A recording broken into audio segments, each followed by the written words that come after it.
Hello ಗೆಳೆಯರೇ, welcome to S P Kannada channel. ಈ ಒಂದು ವಿಡಿಯೋದಲ್ಲಿ ಹುತಾತ್ಮ ದಿನದ ವಿಶೇಷ ಕನ್ನಡ ಭಾಷಣ ನೋಡ್ತಾ ಇದೀವಿ.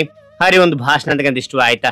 ಇಷ್ಟವಾದ ಒಂದು ಲೈಕ್, ನೀವು ಒಂದು ಲೈಕ್ ಅನೇಕ ವಿಡಿಯೋ ಪ್ರೋತ್ಸಾಹ ತುಂಬಾ ಸಿಗುತ್ತೆ. ಇನ್ನೊಬ್ರು ಶೇರ್ ಮಾಡಿ ಸಾಧ್ಯ. ಇಂಥ ಅನೇಕ ವಿಡಿಯೋ ಚಾನಲ್ ಸಬ್ಸ್ಕ್ರೈಬ್ ಆಗಿ. ಹಾಗೇನೆ ನಿಮಗೆ ಯಾವ ರೀತಿಯ ಪ್ರಬಂಧ, ಯಾವ ರೀತಿಯ ಭಾಷಣ ಬೇಕಂತೇಳಿ ಕೌನ್ಸಿಲ್ ಕೌಂಟ್ ಮಾಡಿ. ಆ ರೀತಿಯ ಪ್ರಬಂಧ ಮತ್ತು ಭಾಷಣದಲ್ಲಿ ಪ್ರಯತ್ನ ಪಡ್ತೇನೆ. ಹಾಗೆ ಒಂದು ಭಾಷಣವನ್ನು ನೋಡ್ತಾ ಕೇಳ್ತಾ ಹೋಗೋಣ ಬನ್ನಿ.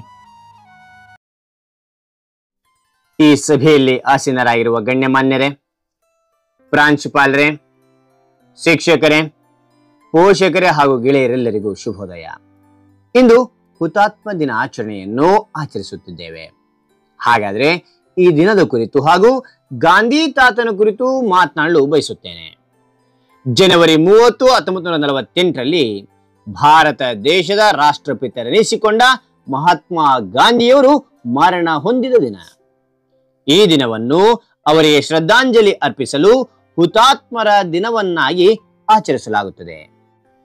ಅಹಿಂಸೆ ಮತ್ತು ಶಾಂತಿ ಎಂಬ ಅಸ್ತ್ರದಿಂದಲೇ ಭಾರತಕ್ಕೆ ಸ್ವಾತಂತ್ರ್ಯ ತಂದುಕೊಡುವಲ್ಲಿ ಪ್ರಮುಖ ಪಾತ್ರ ವಹಿಸಿದ ಮಹಾತ್ಮ ಗಾಂಧಿಯವರ ಮರಣ ದಿನವನ್ನು ಭಾರತಾದ್ಯಂತ ಈ ಹುತಾತ್ಮರ ದಿನ ಎಂದು ಆಚರಿಸಲಾಗುತ್ತದೆ.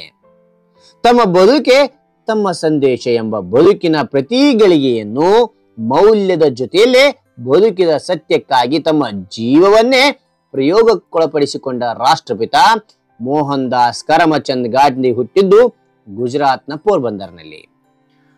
1819 ಅಕ್ಟೋಬರ್ 2ರಂದು ಜನಿಸಿದ ಗಾಂಧಿ ಭೋಗಿಯಾಗಿ ಕೆಲ ಕಾಲ ಬದುಕಿ ನಂತರ ವಿಷಯ ಸುಖಗಳ ಕುರಿತು ಜಿಗುಪ್ಸೆ ಹುಟ್ಟಿ ಯೋಗಿಯಾಗಿ ಬದಲಾದವರು.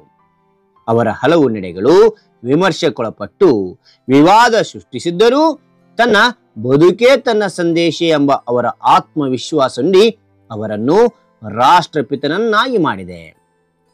1948 ಜನವರಿ 30ರಂದು ಪ್ರಾರ್ಥನೆಗೆಂದು ಬಿರ್ಲಾ ಹೌಸ್ಗೆ ತೆರಳಿದ್ದ ಅವರ ಮೇಲೆ ನಾಥೋರಾಮ್ ಗೋಡ್ಸೆ 3 ಬಾರಿ ಗುಂಡಿಕ್ಕಿದ ಪರಿಣಾಮ ಅವರು ಸ್ಥಳದಲ್ಲೇ ಮೃತಪಟ್ಟರು.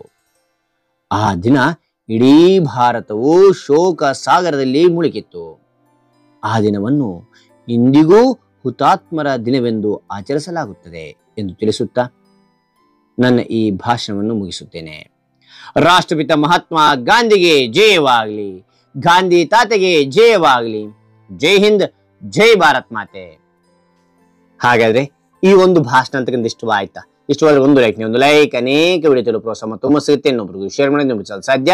ಇಂಥ ಅನೇಕ ವಿಡಿಯೋ ಚಾನಲ್ ಸಬ್ಸ್ಕ್ರೈಬ್ ಆಗಿ. ಮತ್ತೊಂದು ಹೊಸ ವಿಷಯದೊಂದಿಗೆ ಮತ್ತೊಂದು ಹೊಸ ವಿಡಿಯೋದಿಂದ ಭೇಟಿ ಆಗ್ತಾನೆ. Thank you for watching. Bye.